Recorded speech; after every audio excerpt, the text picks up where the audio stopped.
Lalu saya datang, singkatnya saya datang bersama anak saya pakai motor, pakai jilbab, saat masih pakai jilbab. Saya datang, nah ternyata gereja tutup kan saat itu, tapi ada seorang penjaga gereja. Saya tanya kan, di mana rumah pendeta? Terus kata dia, iya mbak, ada apa? Kata beliau, ada apa mbak? Tidak, saya pengen ketemu aja sama pendeta gitu kan. Shalom saudara-saudara yang dikasihi Tuhan, jumpa kembali di channel YouTube saya. Apa kabar saudara-saudara? Saya terus berharap Bapak Ibu sekalian tetap dalam keadaan sehat dan terus diberkati oleh Tuhan, terus semangat, terus bersuka cita di dalam Yesus Kristus. Nah, pada kesempatan ini saudara-saudara, saya hadir lagi menjumpai Bapak Ibu sekalian untuk bersama-sama kita akan mendengarkan satu kesaksian yang sangat luar biasa dari seorang muslimah. Ya, ibu ini adalah anak ustadz atau anak kiai yang terima Yesus sebagai Tuhan dan Juru Selamat. Bahkan sangat luar biasanya lagi adalah bahwa keluarganya itu dari Islam garis keras. Nah, kalau Islam garis keras, saudara-saudara, itu secara otomatis pasti fanatik, selalu merasa paling benar, yang lain itu kafir. Ya, yang lain itu pasti masuk neraka. Ya. Nah, oleh karena itu, saudara-saudara yang dikasihi Tuhan, sesuatu yang sangat luar biasa bahwa sekalipun mereka ini sangat fanatik Islam garis keras, latar belakang keluarga ustadz, tapi kalau Tuhan yang memanggil, tidak ada seorang pun yang akan bisa menghalangi, tidak ada. Nah, sekalipun Bapak Ibu saudara-saudara kekristenan itu suka dihina-hina, dijelek-jelekkan, bahkan Yesus sendiri sering dijelek-jelekkan, tapi kita bersyukur kepada Tuhan bahwa karena Allah yang kita sembah adalah Allah yang benar di dalam Yesus Kristus, maka semakin dihina-hina, semakin dijelek-jelekkan, semakin banyak orang yang percaya kepada Kristus. Karena Yesus Kristus adalah Tuhan dan Juru Selamat, dan Alkitab berkata kepada kita bahwa tidak ada seorang pun yang datang kepada Bapa kalau tidak melalui aku. Ini kata Yesus. Karena hanya Yesuslah Tuhan dan Juru Selamat satu-satunya. Di luar Yesus tidak ada keselamatan. Barang siapa yang percaya kepada Kristus, dia akan beroleh hidup yang kekal. Melainkan tidak percaya akan binasa. Kita akan mendengarkan kesaksiannya berikut ini, saudara-saudara.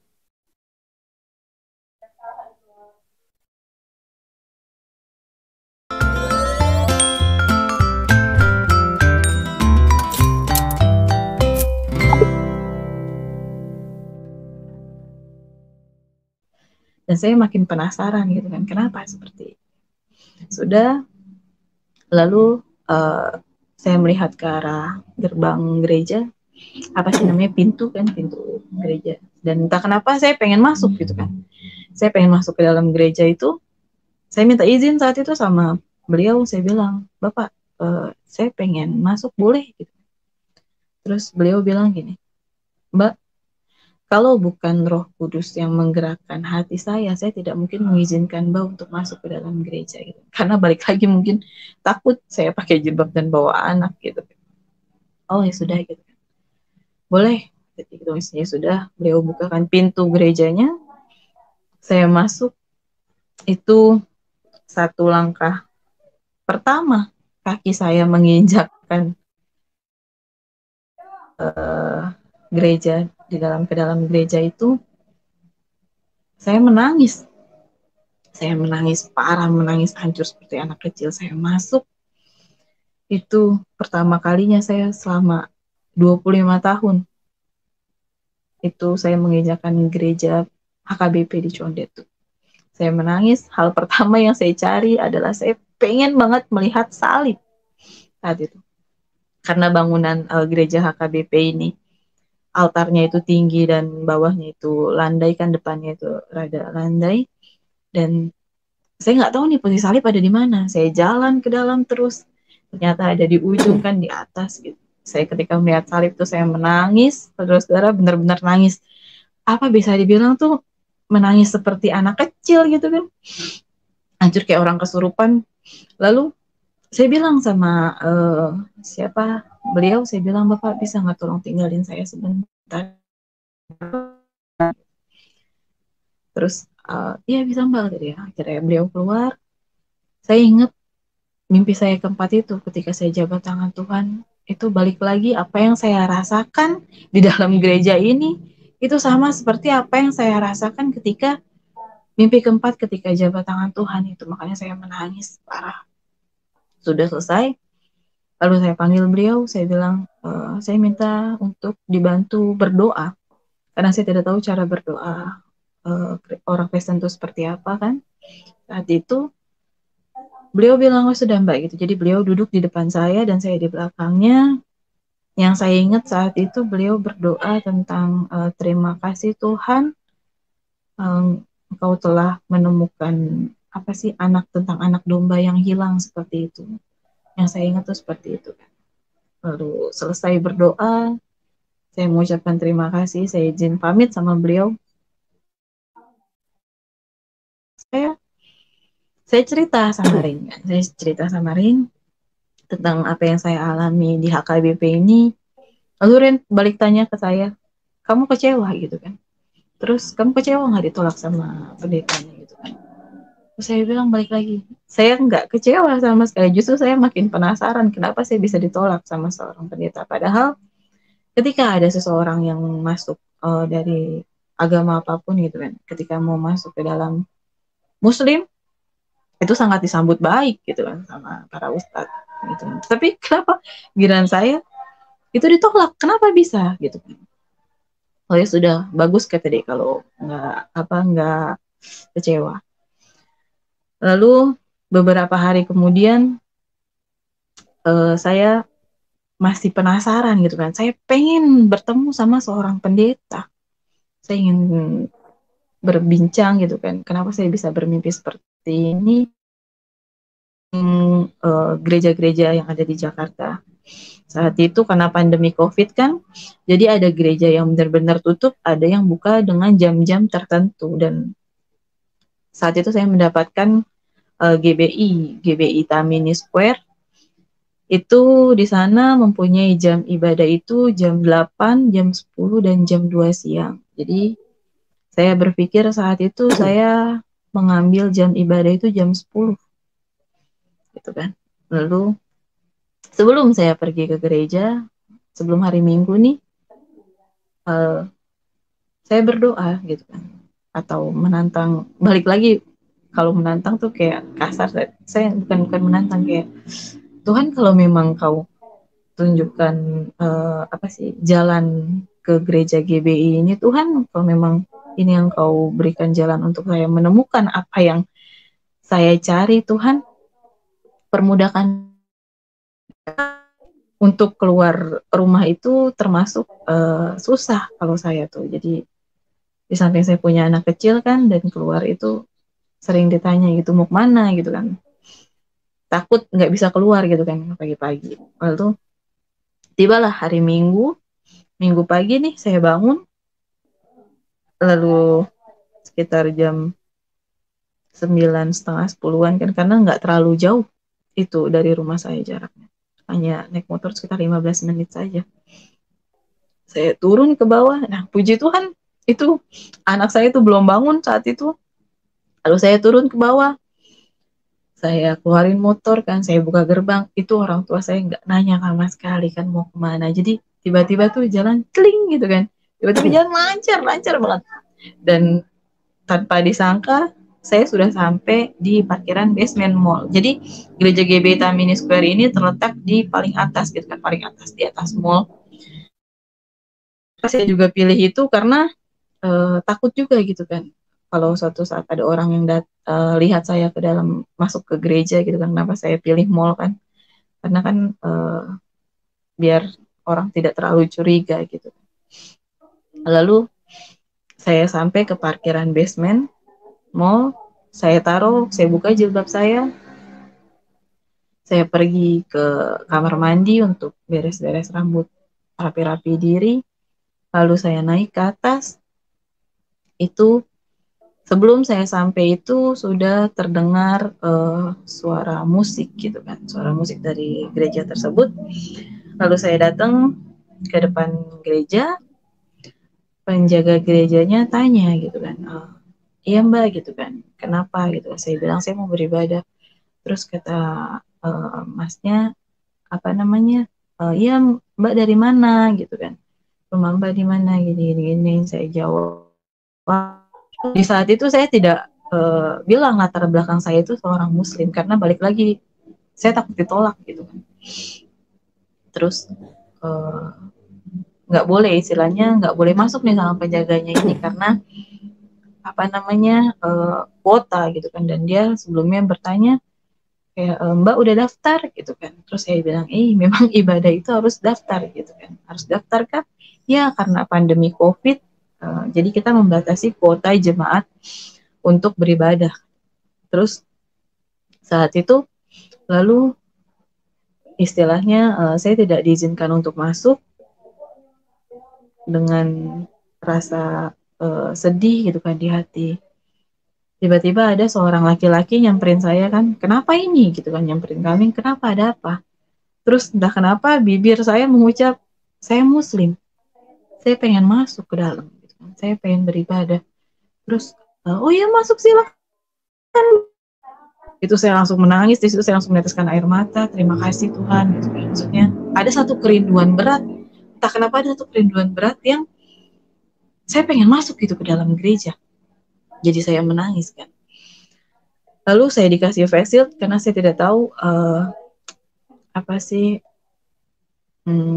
protokol kesehatan, apa sih beribadah di gereja tersebut tuh harus pakai face shield.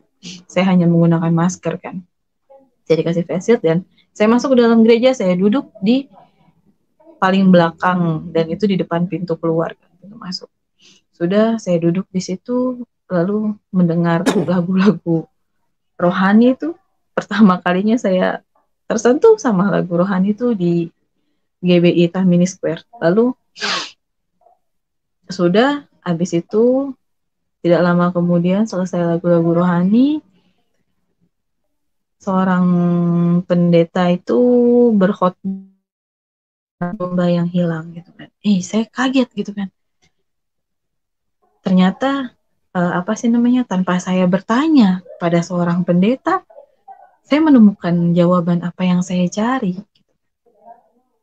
Pendeta berkhotbah tentang anak domba yang hilang. Lalu pelayan kakak Agi, pelayan gereja, itu nyamperin saya. Dia bilang, Mbak, selesai ibadah jangan kemana-mana dulu ya. Kita berbincang-bincang dulu, kita ngobrol-ngobrol dulu di ruang sekretariat gitu kan. Oh ya sudah Mbak gitu kan. Lalu selesai, saya dipanggil, saya diajak ke ruang sekretariat. Di sana kami berempat, itu ada saya, ada kakak Gi, kakak Nomi, dan satu laki-laki. Itu saya diajak berbicara, kenapa Mbak bisa sampai sini gitu kan. Saya ceritakan tentang apa yang selesai saya bercerita. Lalu kakak Gi bilang, kenapa saya tidak banyak bicara di awal, karena saya pengen tahu nih mimpi Mbak itu seperti apa, karena bukan hanya 1-2 orang yang datang ke sini dengan mimpi. Tidak semua mimpi itu merupakan mimpi Tuhan, itu benar-benar Tuhan Yesus katanya. Jadi ketika yang beliau kakak Gi bilang, ketika di mimpi itu Tuhan Yesus bilang, ayo ikut aku atau ayo menjadi Kristen gitu, itu sudah dipastikan itu bukan Tuhan Yesus gitu kan, karena Tuhan Yesus itu tidak memaksa seseorang untuk mengikutinya gitu. Dan kakak Gi bilang yang ada di mimpi saya itu benar Tuhan Yesus, karena di mimpi saya pun Tuhan Yesus itu hanya berbicara seperti, peluk aku, itu salah gitu kan, kalian semua salah, kalian harus mundur 6 langkah gitu-gitu. Cuma hanya itu saja. Sudah, lalu Kakak Gi bilang juga mimpi saya itu tentang Tuhan itu 3 kali, itu merupakan arti kata Tritunggal itu sendiri kan, Bapa, Anak, dan Roh Kudus. Terus lalu Kakak Gi cerita tentang kenapa sih Tuhan Yesus itu disalib, gitu kan, untuk menembus dosa manusia, gitu kan, untuk menggenapi firman Tuhan, kayak gitu. Karena kasih karunia-Nya Tuhan Yesus kepada kita semua, makanya Tuhan Yesus harus disalib. Nah, saat itu saya berpikir, saya punya pemikiran, saya teringat dengan mimpi saya ketika saya jabat tangan Tuhan. Oh, ternyata kenapa saya menangis saat itu ketika jabat tangan Tuhan itu, saya merasakan perasaan suka, duka itu karena saya merasakan Tuhan sangat sayang sama kita semua sehingga Tuhan tuh mau disalib gitu. Dan dukanya itu karena Tuhan itu sebagai manusia, maksudnya kan Tuhan Yesus itu 100% manusia dan 100% Tuhan. Dan ketika dukanya itu dia harus terpisah dari roh Allah itu sendiri. Jadi bukan karena menangis itu, ternyata bukan karena menangis ini Tuhan nyariin, bukan, karena Tuhan mau saya merasakan apa yang Tuhan rasakan ketika Tuhan Yesus itu disalib. Sudah saat itu ketika saya berpikir seperti itu, oh ternyata saya menangis karena ini. Lalu cerita singkatnya, Kakak Gi bilang sama saya, Mbak, Tuhan Yesus sebagai Tuhan dan Juru Selamat gitu. Saya bilang, iya saya siap. Lalu kata Kakak Gi, ayo Bapak tolong doakan, kata dia. Saya kaget gitu kan, saya kaget, tolong doakan. Ternyata saudara-saudara, laki-laki yang bersama kami ini adalah seorang pendeta. Dan saya kaget gitu kan, karena ternyata pendeta GBI itu masih muda-muda gitu. Saya pikir sama seperti Kakak gini, kayak pelayan gitu kan. Terus kata Kakak, iya Mbak, ini tuh Bapak Lukman ini seorang pendeta. Itu kebaikan Tuhan tanpa saya sekali lagi tanpa saya dengan sengaja gitu, dengan sengaja ingin bercerita tentang apa yang saya alami kepada pendeta, tapi Tuhan sungguh baik, secara tidak sengaja seorang pendeta juga mendengarkan tentang mimpi saya ini. Lalu pendeta Lukman saat itu doakan saya. Jadi saya disuruh pegang tangan kiri saya di dada dan tangan kanan saya seperti ini. Itu istilahnya doa pertobatan. Kakak Gi di belakang saya, Kakak Nomi di depan. Itu berbahasa roh. Jadi intinya Bapak Lukman ini suruh saya untuk mengikuti apa yang Bapak Lukman ini ucapkan saat itu. Dan Bapak Lukman taruh tangannya di atas kepala saya. Di situ ketika Bapak Lukman taruh tangannya di atas kepala saya, itu saya langsung teringat dengan mimpi pertama saya tentang anak kecil ini. Jadi, oh ternyata orang Kristen ini berdoa dengan tumpang tangan di atas kepala seperti ini gitu. Akhirnya saya mengerti. Balik lagi saya disuruh mengucapkan apa yang Bapak Lukman ucapkan, Bapak Pendeta Lukman ucapkan saat itu saya tidak masuk akal. Itu posisinya kan saya habis nangis, bener-bener nangis besar gitu kan, nangis yang parah, jadi sehingga konsentrasi saya juga bisa dikatakan berkurang.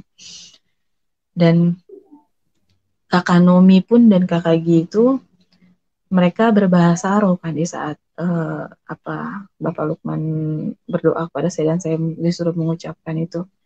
Itu ada satu hal yang tidak masuk di akal tuh.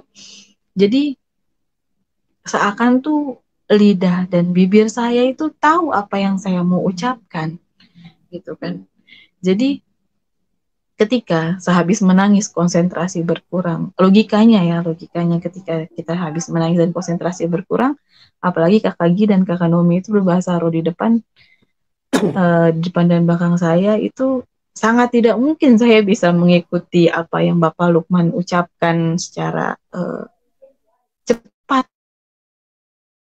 Bibir sama lidah saya tuh seakan tuh tahu apa yang saya mau ucapkan. Bahkan sebelum Bapak Pendeta Lukman ini selesai mengucapkan itu, bahkan saya sudah mengulang kembali apa yang beliau ucapkan itu. Haleluya, itu saya tidak tahu itu kejadian aneh, bukan aneh apa ya, di luar logika saya saat itu kan. Dan bahasa roh pun itu saya sudah sempat dengar dari Rain, dan maksudnya saya tidak begitu kaget kan, tidak terlalu ambil ke arah ke sana, tidak fokus ke arah sana, tapi memang suaranya itu rada besar gitu kan, maksudnya ke arah tidak mungkin saya bisa mengucapkan kembali seperti lancar seperti itu. Lalu ada satu kejadian di mana Kakak Gi ini di belakang saya itu berbahasa roh saat itu bilang cabut ras Muhammad, cabut ras Muhammad. Itu hati saya benar-benar sakit, jarum, pisau, atau apa itu, sakit seperti mau mati. Itu makin kencang saya bilang sakit, makin kencang pula itu Kakak Gi bilang cabut ras Muhammad, cabut ras Muhammad, tambah sakit. Tiba-tiba sudah selesai gitu kan, sudah amin selesai, Kakak Gi bilang baik Lima, ini kamu harus ikut doa pelepasan gitu kan. Ini kayaknya di hati Mbak ini kayak ada satu hal yang mengganjal kah atau gimana, itu harus ikut doa pelepasan. Dijelasin kan apa itu doa pelepasan itu sendiri. Lalu ya sudah gitu kan, untuk doa pelepasan hari Sabtu ya, ya sudah. Akhirnya saya dan Kakak gitu tukeran nomor, lalu saya pulang ke rumah. Itu singkat ceritanya sampailah di mana hari Sabtu nih, sampai di mana hari Sabtu itu saya bukan berdoa, hati diri saya bilang, ih jangan sekarang Ki gitu kan, jangan sekarang untuk ke gereja gitu kan, karena yang saya tahu orang Kristen itu ke gereja itu apa sih, harus bawa uang gitu kan, kayak uang persembahan itu gitu kan, uang persembahan. Duh, saya nggak punya uang, balik lagi kan saya cuma hanya kuliah saat itu dan saya tidak bekerja, saya nggak punya uang. Saya bilang jangan sekarang Ki, jangan hubungin gitu kan, dalam hati itu bicara seperti itu. Lalu benar Kakak lagi nggak hubungin. Nah, tibalah beberapa hari kemudian tuh, tiba hari Selasa, itu kebetulan nih saya ada uang itu sekitar 15.000. Saya langsung hubungin Kakak Gi, saya bilang shalom Kakak, saya bilang kan, Kakak bagaimana nih dengan doa pelepasan, saya bilang. Lalu Kakak Gi bilang sama saya saat itu, oh Mbak, maaf kata dia, saya lupa kasih tahu Mbak, kata dia. Itu Bapak Lukman yang doakan Mbak saat itu, Bapak Pendeta Lukman yang doakan Mbak saat itu positif COVID-19. Aku bilang, iya Mbak, saya lupa, ini saya aja baru cek COVID gitu kan, cek tes COVID di klinik, dan puji Tuhan hasilnya negatif. Saya langsung ngerasa apa ya, di dalam hati tuh kayak, ini sebenarnya Tuhan yang baru saya terima ini benar-benar Tuhan, benar-benar emang Tuhan yang benar apa enggak sih gitu kan. Lagi apa sih, saya tuh baru terima Tuhan Yesus gitu, kenapa dikasih cobaan yang begini berat. Ini bukan hal yang main-main ini, karena walau bagaimanapun saya ada kontak langsung kan sama Bapak Lukman, Bapak Pendeta Lukman tuh taruh tangannya di atas kepala saya kan, walau dengan menggunakan protokol kesehatan, pakai face shield juga saat itu. Cuma ada satu ketakutan yang saya bilang cukup amat cukup amat parah gitu kan, karena saya juga punya anak kecil. Jadi apa sih, saya sedikit ragu saat itu karena setiap maghrib itu kami ngaji dan turun ke bawah, lalu saya turun ke bawah. Saya bilang saat itu sama orang tua saya habis berkontak langsung dengan seseorang yang positif COVID-19, saya bilang. Terus kata papa saya bilang, terus lu mau tes COVID gitu kan. lu mau apa namanya, kita semua masuk Wisma Atlet gitu kan, karena papa tuh nggak percaya sama COVID ini kan. Ada bapak sudah tiap pagi jemur saja jam 8 pagi gitu kan. Tiap pagi keluar dan jemur. Saya makin bingung, saya bilang, saya bisa tes COVID ini dari mana? Sedangkan itu kata kakak Gi, apa sih cuma 150.000 aja kan. Saya bingung saat itu, saya takut, saya panik. Lalu saya lupa, saya bilang kan, saya sudah punya apa namanya, Tuhan Yesus gitu kan. Saya tantang Tuhan. Jadi saya tuh paling demen nantang Tuhan saat itu sebelum dibaptis ya. Saya demen apa sih, sangat suka nantang Tuhan. Saya bilang, Tuhan Yesus, jika Engkau Tuhan yang hidup Tuhan, saya percaya Tuhan, saya akan tes COVID. Saya bilang kan gitu. Amin. Lalu besoknya, nggak lama kemudian tuh ada WA dari Sekretariat GBI untuk Google Form beribadah untuk hari Minggu kan. Karena saya udah berdoa nih tadi nih, saya punya keyakinan bahwa Tuhan Yesus akan kasih jalan saya untuk tes COVID. Saya langsung isi kan, saya langsung isi di jam ibadah itu jam 10. Sudah, tibalah saatnya ini hari Minggu. Tiba, singkat cerita, sampailah di hari Minggu, ternyata saya belum tes COVID. Terus saya paginya itu saya WA Sekretariat GBI-nya, saya bilang, saya tidak bisa mengikuti ibadah hari ini karena saat itu saya bersama Pendeta Lukman di ruang sekretariat dan saya belum tes COVID, dan walaupun tidak tes juga harus tunggu selama 2 minggu kan, isolasi mandiri selama 2 minggu karena saya berpikiran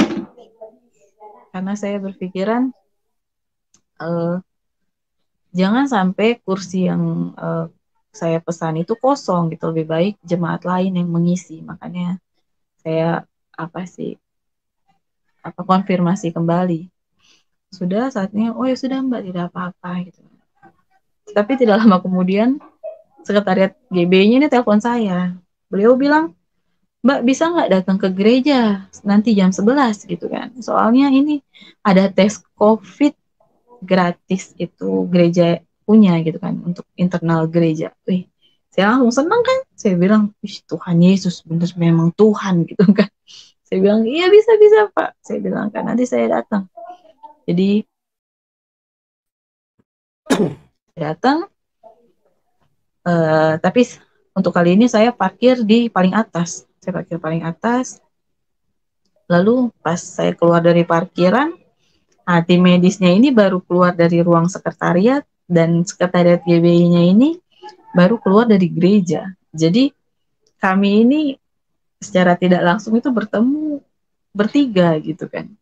Ibarat kata kalau saya telat gitu kan, telat 5 menit aja, saya nggak bisa tes COVID karena tim medisnya ini udah mau pulang. Terus satu apa yang bisa saya petik di dalam Kristen itu, ternyata tidak ada yang kebetulan, semua sudah Tuhan rancang untuk saya. Jadi Tuhan mau sih untuk tes COVID saat itu. Akhirnya sekretariat GB-nya bilang, Mbak tolong nih satu lagi. Saya masuk dan itu ada sekitar 2 pendeta. Dan kakak Gi juga sama sekretariat GB juga temenin saya untuk tes COVID. Sebelum tes kami berdoa dan saya tes, itu hasilnya langsung keluar 5 menit ya, puji Tuhan itu negatif kan. Akhirnya katanya mereka, sudah Mbak masuk, udah mulai ibadah dari tadi gitu, masuk gitu. Akhirnya saya masuk, saya berdoa kan. Selesai ibadah saya pulang, lalu di GBI ini ada yang namanya KUL. KUL itu semacam penguatan untuk para jemaat. Itu saya kebagian untuk hari Jumat, setiap hari Jumat jam 7 malam. Itu saya bersama Kakak Gi, saya dan Ibu Siska. Saya bertiga kan, KUL. Itu ada cerita di mana hari Jumat nih, setiap KUL itu waktu ini udah mau menunjukkan pukul 7, saya udah di balik pintu. Saya udah di balik pintu kamar nih, karena saya takut gitu kan. Ketika saya ikut kul, karena di dalam kul itu kan pertama itu pujian penyembahan, terus doa syukur, baca firman, pembahasan firman, dan doa syafaat dan doa pribadi gitu. Dan ketika berdoa tuh namanya berdoa kan seperti ini. Jadi kenapa saya ambil di belakang pintu? Saya takut ketika saya lipat tangan seperti ini, tiba-tiba adik saya kayak yang masuk atau mama saya gitu. Terus dia melihat saya lipat tangan itu, matilah, orang Betawi matilah. Akhirnya sudah, saya selalu ambil posisi di belakang pintu, dan beberapa kali saya ikut kul itu ada satu rasa hati tuh, Tuhan, kapan saya bisa pujian penyembahan seperti kakak Gi dan Ibu Siska, Tuhan. Mereka pujian penyembahan dengan lantang, dengan tidak ngumpet-ngumpet gitu. Dan saya bahkan pujian penyembahan itu kan hanya beberapa lagu saja yang saya hafal, tapi saya mencoba untuk mengikuti, tapi saya hanya bisa bisik-bisik gitu kan lewat headset. Dan ketika baca firman juga bergiliran kan. Ada satu saat, di saat kul itu, ketika orang tua saya ada di lantai 2 nih, itu saya tidak bisa baca firman gitu kan, karena tidak mau terdengar kan. Jadi dilewatin gitu kan. Jadi kebagian untuk kakak Siska, Bu Siska saat itu. Ada satu, seperti ini banget kah gitu kan. Kapan Tuhan, kapan saya bisa bebas seperti merdeka seperti mereka gitu. Sudah beberapa kali ikut kul dan beberapa kali masuk ibadah di GBI. Tiba saatnya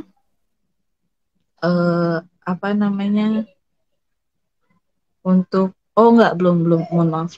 Jadi saya punya 2 kesaksian tentang kuasa Tuhan sebelum saya dibaptis nih.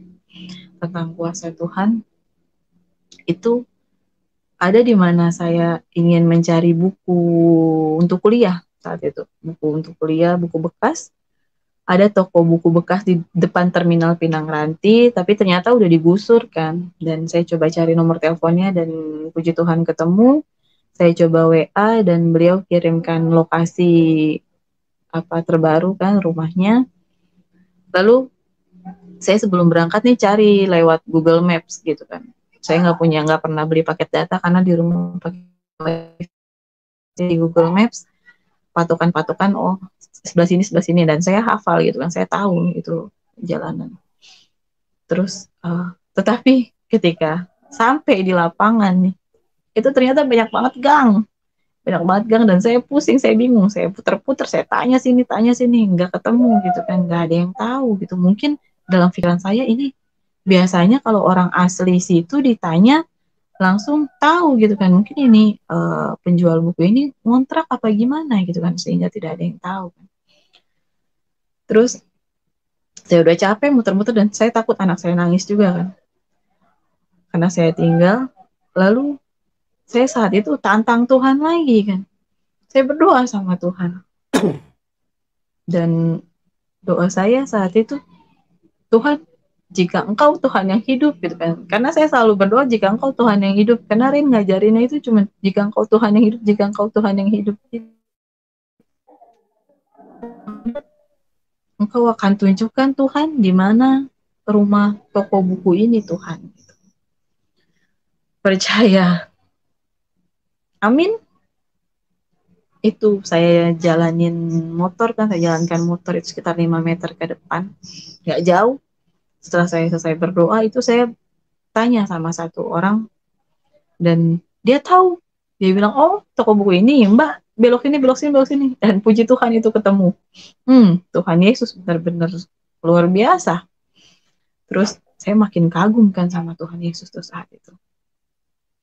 Seperti apa ya, jadi posisinya saat itu saya seperti orang yang bisa dikata norak gitu kan, norak dengan wow, takjub gitu, bukan norak, takjub. Nah, saya pengen nih jadi pengen ke gereja nih, karena nggak jauh kan Terminal Pinang Ranti sama Multamini Square ini. Itu nggak jauh. Saya langsung berangkat, pengen ke gereja nih. Nah, sampailah saya di mall tersebut. Ketika masuk mall, saya berpikir saya ingin punya kalung salib kan, karena memang apa sih, kan saya tidak bisa punya Alkitab, apa sih Alkitab bener buku seperti ini kan, hanya kitab Alkitab digital saja kan, karena saya takut ketahuan kan. Dan saya berpikir saya pengen punya satu benda di mana saya bisa menguatkan iman saya kepada Tuhan, dan itu merupakan apa sih, kalung salib ini sendiri satu kebanggaan. Lalu saat itu saya cari ke semua lantai, saya udah muter-muter kan. Itu kan namanya square kan, Multamini Square. Square itu kan kalangan menengah ke atas gitu kan. Jarang ada yang jual kalung salib imitasi gitu. Gak dapet, saya udah capek kan. Balik lagi. Saya tantang Tuhan lagi, sekali lagi tuh. Saya tantang Tuhan. Dan saya berdoa saat itu. Itu saya berdoa di sebelah ruko yang hook itu yang paling ujung tuh. Saya berdoa, saya bilang, Tuhan, Engkau tahu Tuhan, saya tidak bisa punya Alkitab Tuhan. Saya pengen punya satu benda Tuhan yang bisa menguatkan iman saya kepadamu Tuhan. Saya pengen punya kalung salib Tuhan. Tuhan tolong tunjukkan Tuhan. Saya berdoa seperti itu. Saya percaya. Amin. Itu saya berdoa kan di ruko hook. Jadi saya cuma muter satu ruko saja, muter singkat saja. Tidak terlalu jauh tuh. Nah, saya tanya sama penjual aksesorisnya, Mbak, ada kalung salib? Ada Mbak, kata dia gitu. Memang itu yang saya cari, saya bilang kan. Makin takjub kan saya, wih Tuhan Yesus benar-benar nih. Lalu sudah selesai, akhirnya saya beli kan, saya naik ke paling atas. Saya naik menggunakan lift, saya keluar dari lift. Nah, ceritanya ini belum keluar dari gedungnya nih, baru keluar dari lift. Itu ketika sebelum keluar dari gedung, walaupun belum keluar dari gedung itu, saya sudah bisa melihat gereja gitu kan. Jadi ketika saya keluar dari lift, itu saya melihat penjaga gereja baru buka pintu gereja. Itu saya ngerasa kayak takjub gitu kan sama Tuhan sekali lagi. Ibarat katanya lagi nih, kalau saya kecepatan 5 menit saja atau 3 menit, itu saya bakalan kecewa karena gereja tutup gitu kan. Saya nggak bisa berdoa di dalam gereja. Dan tapi Tuhan mau sama Tuhan yang kudus untuk berdoa sama Tuhan saat itu. Jadi istilahnya di saat saya datang itu pintu gereja terbuka untuk saya. Amin, haleluya. Ya, demikian video ini saudara-saudara, semoga dapat bermanfaat, boleh memberkati kita sekalian, akan membuat kita semakin bertumbuh dalam Yesus Kristus. Dan jangan lupa untuk sebar video ini, like, subscribe, dan komen, share, supaya ada banyak orang yang menonton dan semakin banyak jiwa yang datang kepada Tuhan. Tuhan Yesus memberkati saudara sekalian.